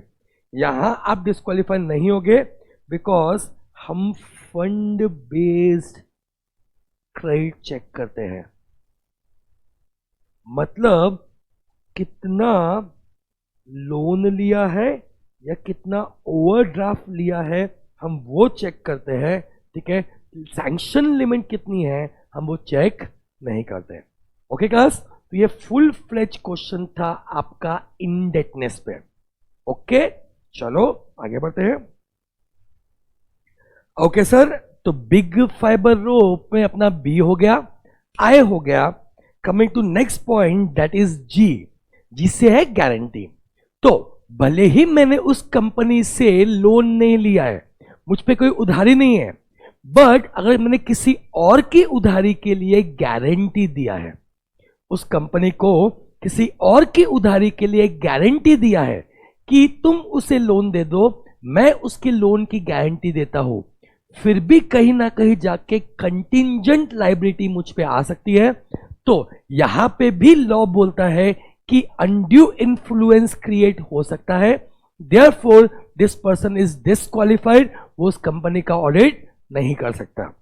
फर्क सिर्फ इतना है क्लास, इंडेटनेस में लिमिट है 5 लाख के ऊपर एंड गारंटी पे लिमिट है 1 लाख के ऊपर। ओके, सो लॉ क्या बोलता है, आइदर पर्सन या उसका पार्टनर या उसका रिलेटिव ने अगर गारंटी ली है कितने की, मोर देन 1 लाख, ये पॉइंट याद रखना, इंडेटनेस में 5 लाख के ऊपर है एंड गारंटी में 1 लाख के ऊपर है, उस कंपनी में, उसकी होल्डिंग में, उसकी सब्सिडरी में या उसकी होल्डिंग सब्सिडरी या एसोसिएट कंपनी, किसी में भी अगर गारंटी ली है सर कितने की, 1 लाख से ज्यादा, तो वो डिस्क्वालीफाई हो जाएगा पर्सन, उस कंपनी का ऑडिट एक्सेप्ट नहीं कर सकता। ओके, तो इंडेटनेस में सर लिमिट है 5 लाख के ऊपर एंड गारंटी में लिमिट है सर 1 लाख के ऊपर। ओके चलो मूविंग फॉरवर्ड, नाउ मैं आपको लेवल सिखा रहा हूं कहां तक ये इंडेटनेस या गारंटी को लेके डिस्क्वालिफिकेशन आ सकता है। ओके सो अपने इस एग्जाम्पल में हम एक बेस ले रहे हैं कि ए डिस्क्वालिफाइड है, ए इज अ पर्सन, वो डिस्क्वालिफाइड है, ये अजम्पशन लेके इस इश्यू को सॉल्व कर रहे हैं। ओके सो अगर ए किसी कंपनी में डिस्क्वालिफाई है, सब लोग मेरे साथ, तो क्या ए उस कंपनी का ऑडिट कर सकता है? The answer is no. क्यों? वो खुद डिस्क्वालिफाई है, उस कंपनी का ऑडिट नहीं कर सकता। आगे बढ़ता हूं, तो सर उन फर्म्स का क्या होगा जहां ए पार्टनर है? सपोज किसी कंपनी में, मैं कंपनी स्पेसिफिक इश्यू पढ़ा रहा हूं, ओके, किसी कंपनी में ए ने की उधारी है सपोज 8 लाख की, ओके, तो ए तो उस कंपनी का ऑडिट नहीं कर सकता। सेकंड क्वेश्चन आ रहा है, क्या एबीसीएन कंपनी उस कंपनी का ऑडिट कर सकती है? क्या ये पार्टनरशिप फर्म उस कंपनी का ऑडिट कर सकती है जिसमें ए यानी one of the partner is disqualified? क्या लगता है? The answer is no. क्यों? इसके लिए रूल बहुत सिंपल है, if any partner, I hope you can see it, if any partner is disqualified, entire firm is disqualified. अगर कोई भी पार्टनर डिस्क्वालीफाई है सर, तो पूरी की पूरी फर्म डिस्क्वालीफाई हो जाएगी। तो ना सिर्फ ए उस कंपनी का ऑडिट नहीं कर सकता, बल्कि हर वो पार्टनरशिप सीए फर्म जिसमें ए पार्टनर है, वो भी उस कंपनी का ऑडिट एक्सेप्ट नहीं कर सकते। ओके चलो आगे बढ़ते हैं। नाउ नेक्स्ट में एग्जांपल दे रहा हूं बी। बी मतलब कौन? जो ए का पार्टनर था एबीसीएन कंपनी में, मतलब B is partner of any person जो डिस्क्वालिफाइड है। ओके तो आंसर क्या होगा, क्या लगता है आपको? क्या बी प्रोप्राइटर कंसर्न से ऑडिट एक्सेप्ट कर सकता है? The answer is no. क्यों?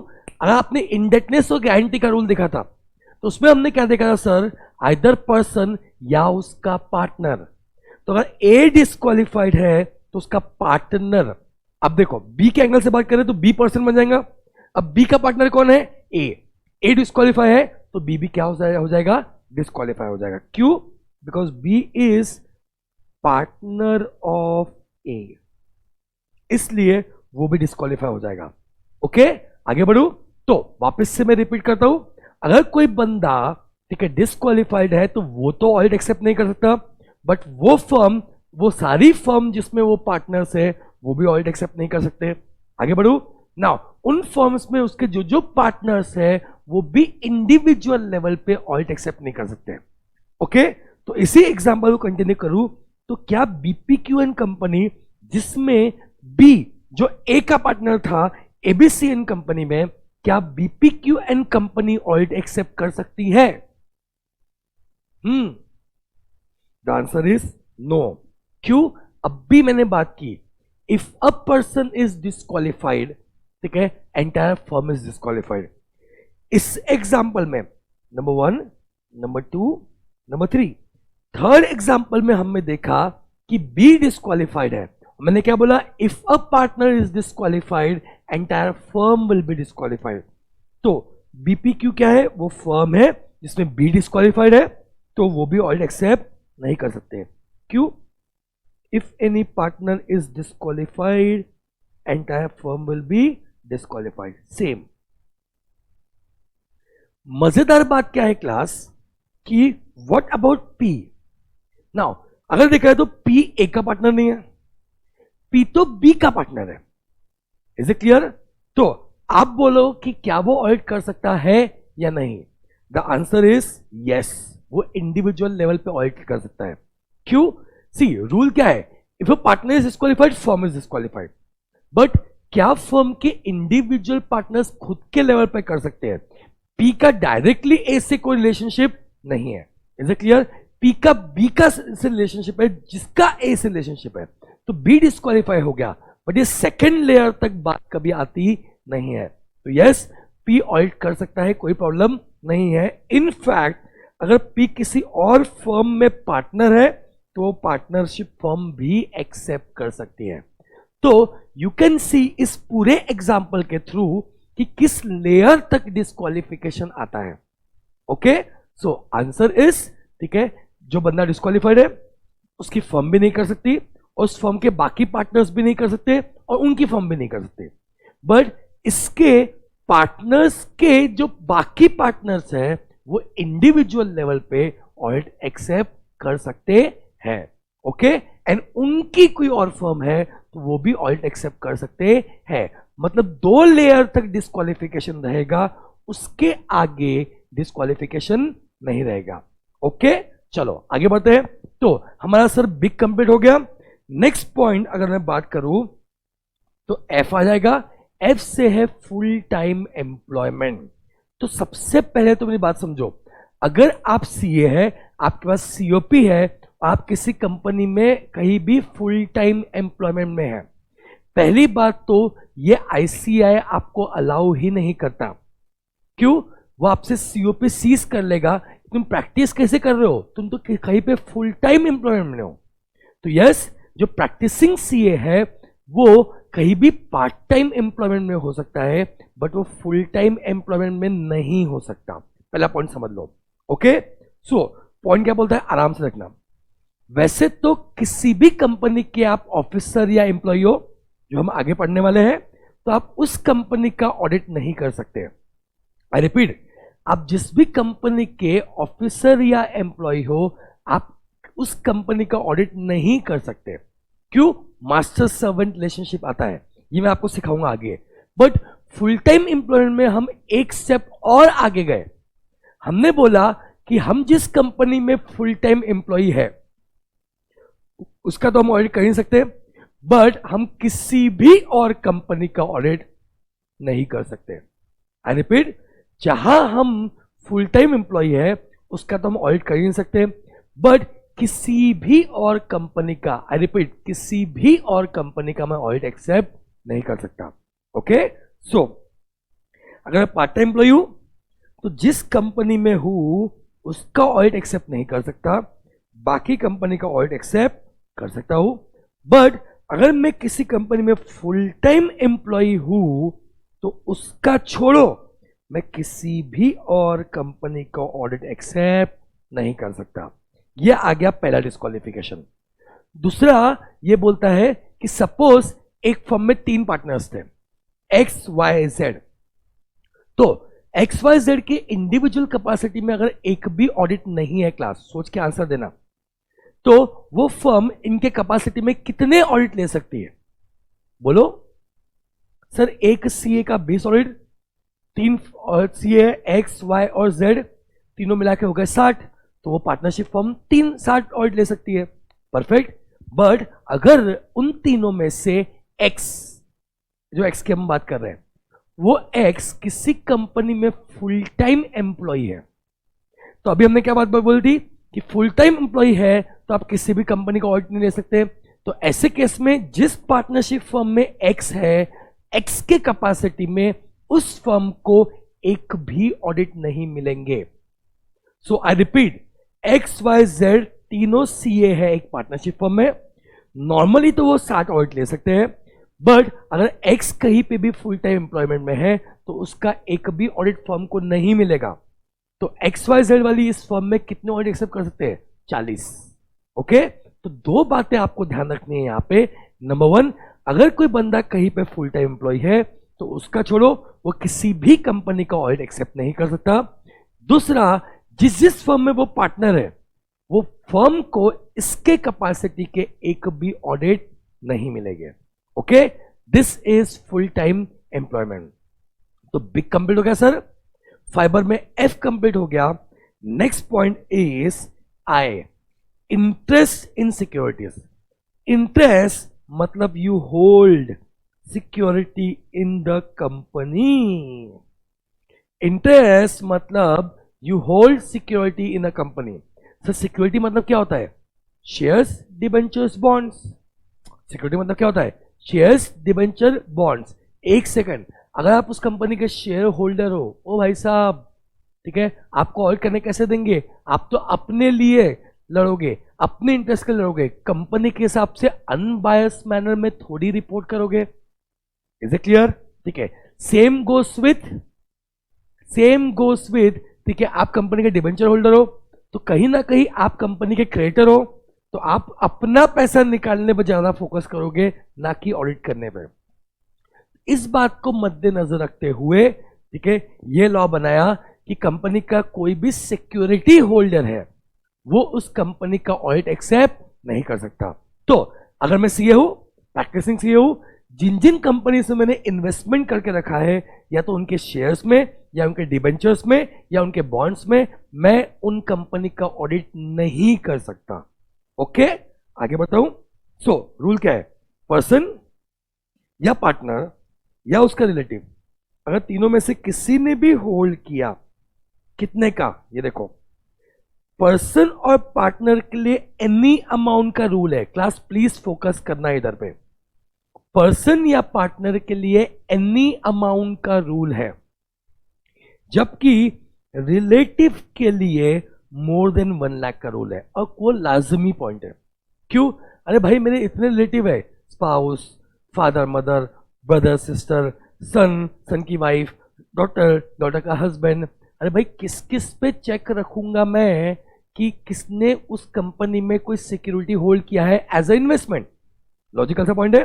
तो ऐसे केस में हमने क्या किया, हमने उनसे अलाउ किया कि ठीक है, तेरा रिलेटिव होल्ड कर सकता है अप टू 1 लाख, बट अगर तेरे रिलेटिव ने 1 लाख के ऊपर होल्ड किया तो तू डिस्क्वालीफाई हो जाएगा। तो तेरे केस में तूने 1 रुपए का भी होल्ड किया उस कंपनी में, तू डिस्क्वालीफाई। तेरे पार्टनर ने भी 1 रुपए का भी होल्ड किया, शेयर्स, डिबेंचर्स, टू डिस्क्वालीफाई।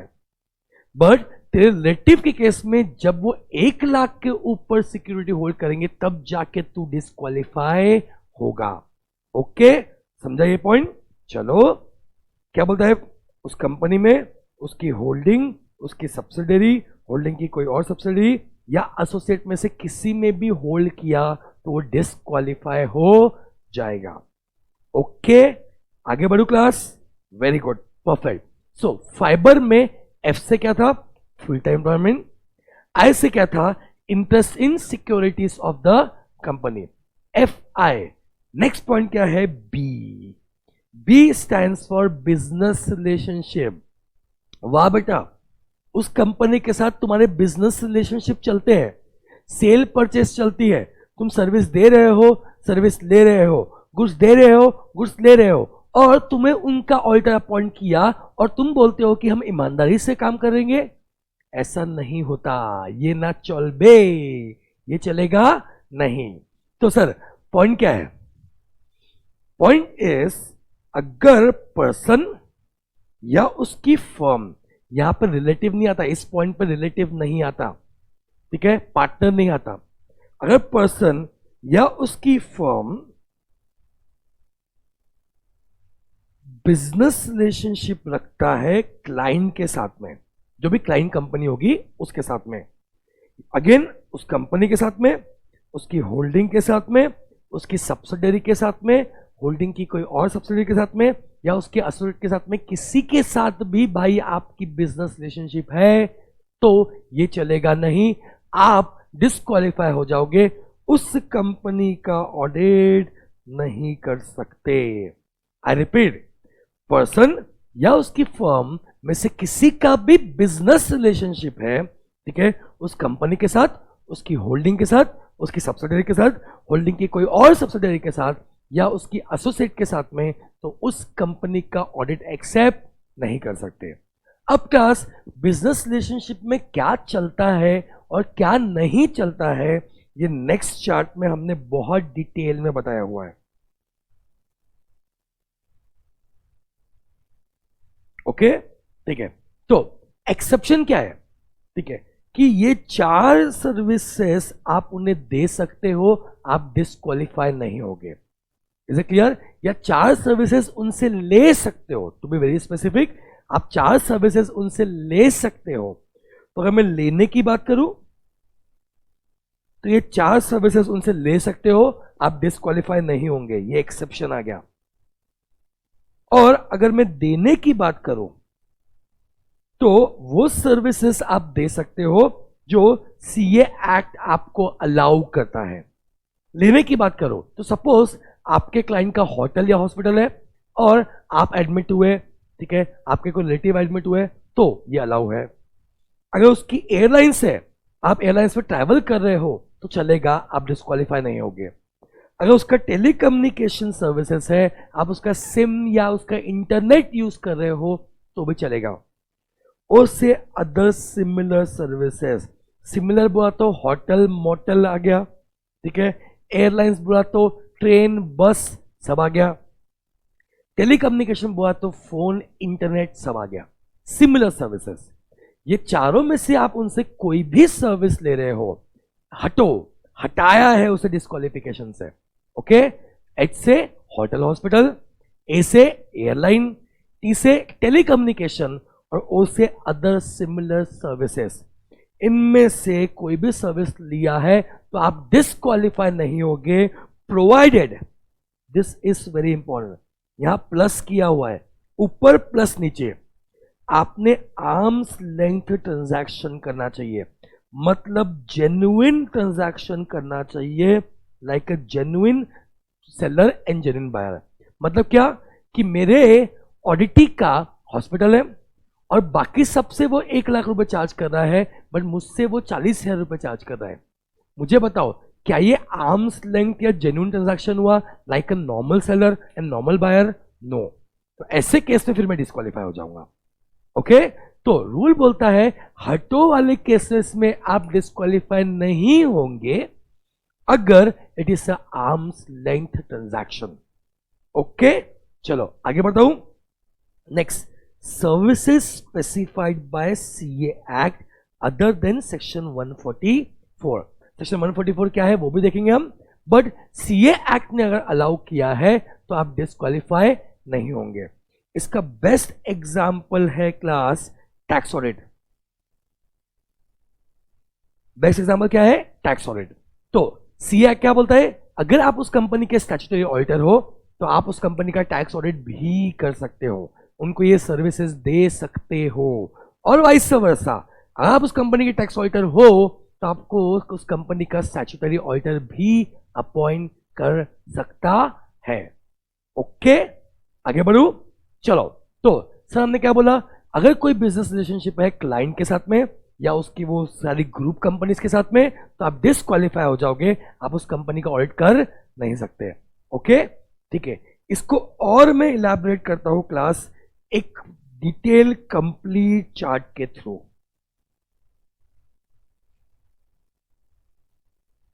पूरा इलैबोरेट कर दिया एक जगह पे ताकि आपको ये आसानी हो जाए। तो कहां कहां डिस्क्वालीफाई हो गए समझो। अगर आप साथ में बिजनेस कर रहे हो, जिस कंपनी की हम बात कर रहे हैं उनके साथ में बिजनेस कर रहे हो, suppose as a joint venture, तो ये अलाउ नहीं है, प्रोहिबिटेड है। ओके, ये अलाउ नहीं है, इट इज प्रोहिबिटेड। समझा। नंबर 2, देने की बात कर रहा हूं तो वो सर्विस दे सकते हो जो सीए एक्ट प्रोहिबिट नहीं करता। अभी हमें देखा था, ठीक है। बाकी सारे सर्विसेज के लिए आप डिस्क्वालीफाई हो जाओगे। ओके, नेक्स्ट पॉइंट, अगर मैं लेने की बात कर रहा हूं, प्रोक्योर करने की बात कर रहा हूं, देना मतलब प्रोवाइडिंग, लेना मतलब प्रोक्योरिंग।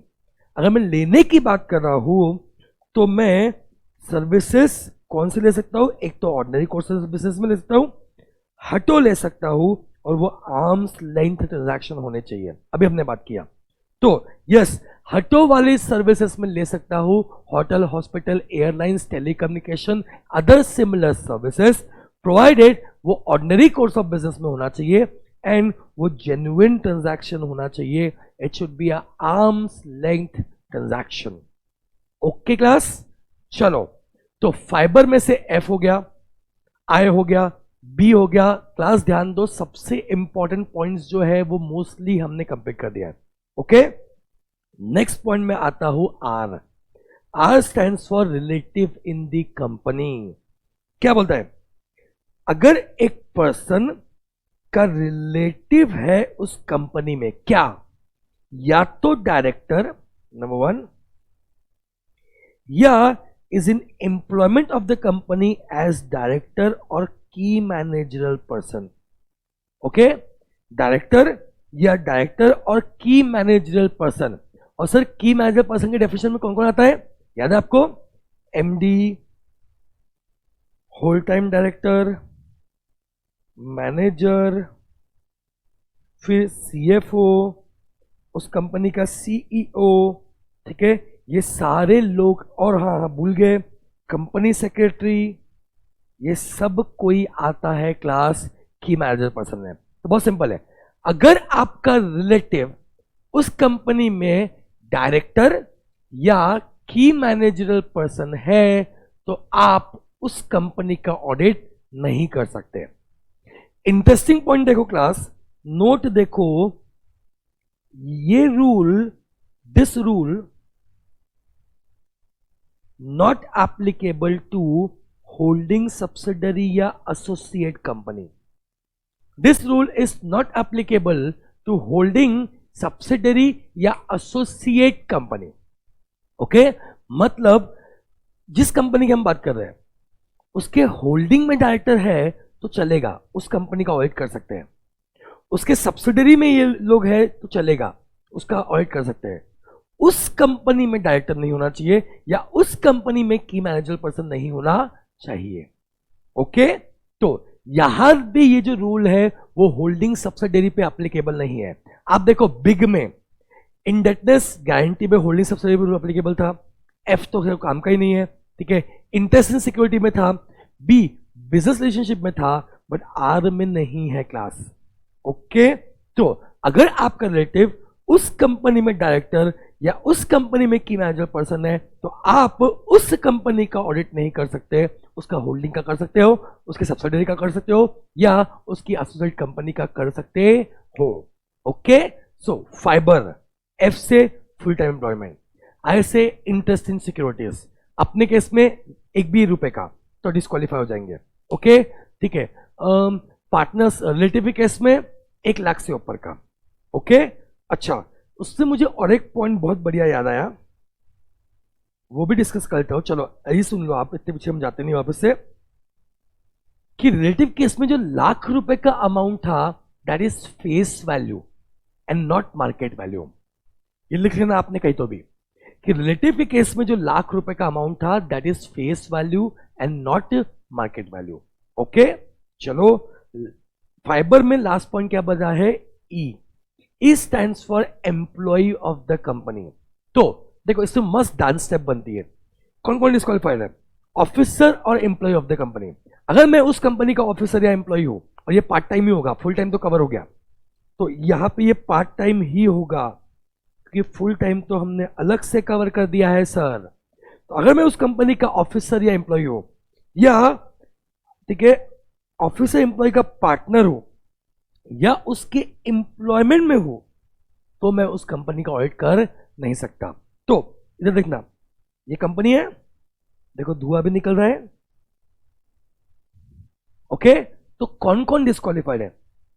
जो इसके एम्प्लॉयज है वो डिस्क्वालीफाई है, एम्प्लॉय के पार्टनर्स है, पार्टनर है, एम्प्लॉय है और एम्प्लॉय के पार्टनर्स भी डिस्क्वालीफाई हो जाएंगे। नंबर 3, अगर एम्प्लॉय का एम्प्लॉय है, एम्प्लॉय का एम्प्लॉय है तो वो भी डिस्क्वालीफाई हो जाएगा। किसका?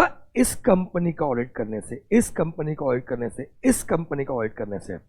आई होप इट इज क्लियर। तो सर डिस्क्वालीफाई कौन कौन होगा? नंबर 1, ऑफिसर और एम्प्लॉय ऑफ द कंपनी, ध्यान देना, और person who is in partner to और अंडर एम्प्लॉयमेंट टू ऑफिसर और एम्प्लॉय ऑफ द कंपनी।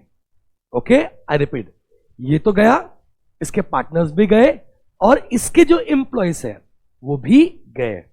फिर से ये rule is not applicable to holding subsidiary या associate company. This rule is not applicable to holding subsidiary या associate company.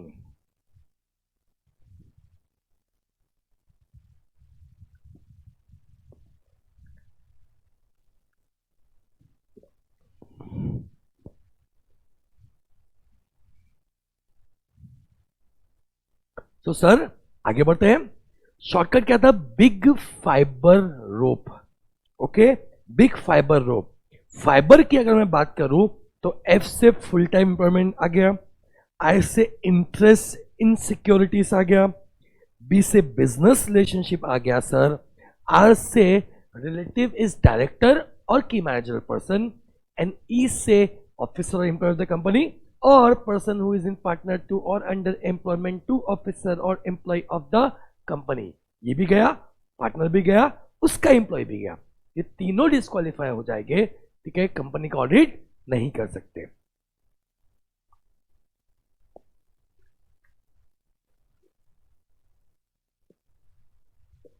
तो sir big खत्म, fibre खत्म, आते हैं रोप पे। Okay okay sir, so last point बचे हैं हमारे रोप। आर से है रेस्ट्रिक्टेड सर्विसेज अंडर सेक्शन 144।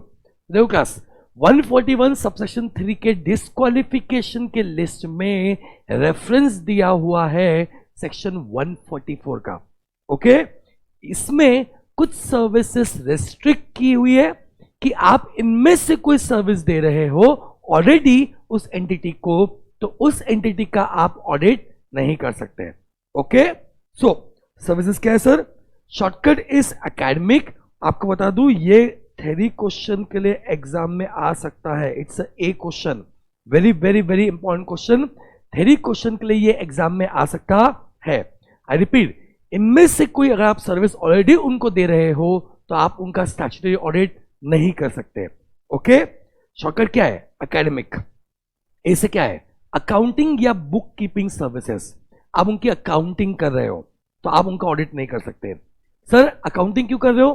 कई बार किसी कंपनी की अकाउंटिंग भी आउटसोर्स होती है, तो मेरी सीए फर्म अगर उस एंटिटी का अकाउंटिंग कर रही है तो उस एंटिटी का ऑडिट नहीं कर सकती। Okay, next point, carrying out outsource financial services. उनके फाइनेंसेस को हम मैनेज कर रहे हैं तो हम उनका स्टैट्यूटरी ऑडिट नहीं कर सकते।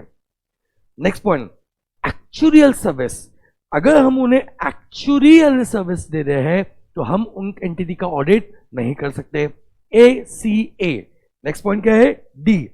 अगर हम उनके फाइनेंशियल इंफॉर्मेशन सिस्टम या फाइनेंशियल कंट्रोल सिस्टम को हमने डिजाइन किया है या हम इंप्लीमेंटेशन कर रहे हैं उनके फाइनेंशियल कंट्रोल सिस्टम का, फाइनेंशियल इंफॉर्मेशन सिस्टम का, तो हम उनका ऑडिट नहीं कर सकते।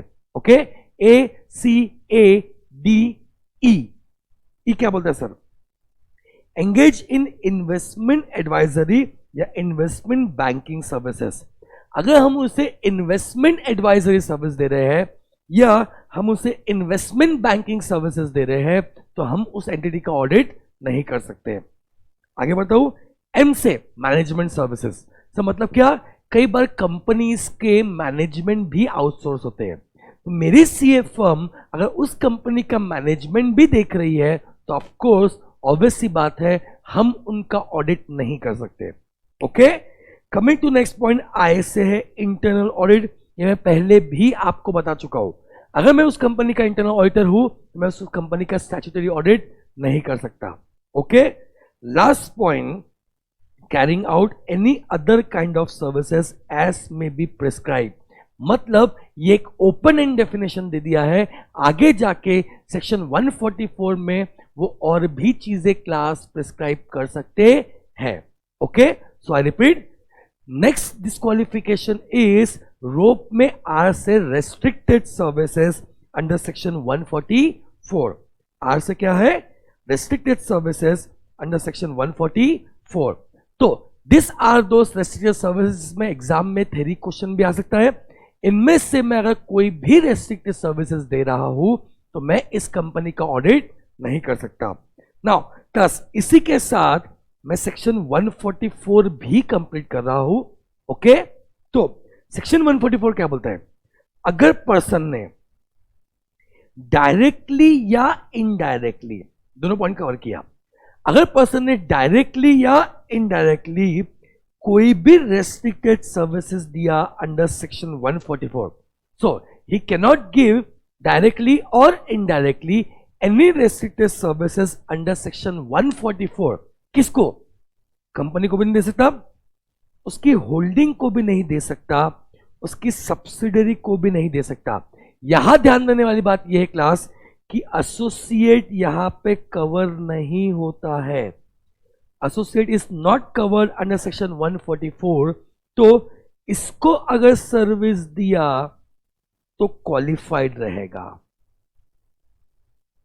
I repeat, section 144 specifically stress देता है होल्डिंग कंपनी और सब्सिडरी कंपनी।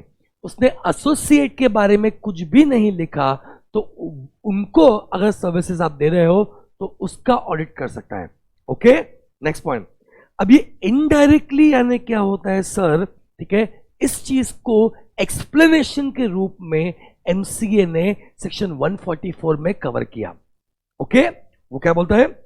इनडायरेक्टली मतलब इंडिविजुअल खुद तो कर नहीं सकता, अपने रिलेटिव के थ्रू भी नहीं दे सकता, या और कोई पर्सन के थ्रू नहीं दे सकता which is connected through any entity. देखो, इनडायरेक्टली मैं खुद तो दे नहीं सकता, मेरे रिलेटिव्स भी दे नहीं सकते, बट कोई और भी पर्सन जो उस एंटिटी से कनेक्टेड है, ठीक है, जहां पे या तो मैं वो सिग्निफिकेंट इन्फ्लुएंस होल्ड करता है, मैं सिग्निफिकेंट इन्फ्लुएंस होल्ड करता हूं मतलब कम से कम 20% या उससे ज्यादा वहां पे मेरी ओनरशिप है, या फिर मेरा कंट्रोल है मतलब 50% से ज्यादा मेरे पास शेयर्स है उसके, या मेरे पास पार्टनरशिप है उसकी, ठीक है, या फिर मैं उसका नेम, उसका ट्रेडमार्क या उसका ब्रांड नेम, वो एंटिटी में अगर मेरा इन्फ्लुएंस है, वो एंटिटी में मेरा कंट्रोल है, या वो एंटिटी का मैं ब्रांड नेम ट्रेडमार्क यूज कर रहा हूं और उस एंटिटी ने भी अगर रेस्ट्रिक्टेड सर्विसेज दिया अंडर सेक्शन 144 तो मैं उस कंपनी का ऑडिट नहीं कर सकता। मैं रिपीट कर रहा हूं लास्ट पॉइंट को। अगर किसी एंटिटी से मैं कनेक्टेड हूं, is it clear? I repeat, अगर किसी एंटिटी से मैं कनेक्टेड हूं, वो एंटिटी में मेरा, entity can be firm, company, anybody, उस एंटिटी में मेरा सिग्निफिकेंट इन्फ्लुएंस है, मेरा कंट्रोल है या उसका ट्रेड नेम ब्रांड नेम मैं यूज करता हूं, एंड उस एंटिटी ने भी अगर रेस्ट्रिक्टेड सर्विसेज दी under section 144 to that company, तो उस कंपनी का ऑडिट मैं नहीं कर सकता। ओके, अब वो ऑडिटर इंडिविजुअल है तो ये रूल एप्लीकेबल है।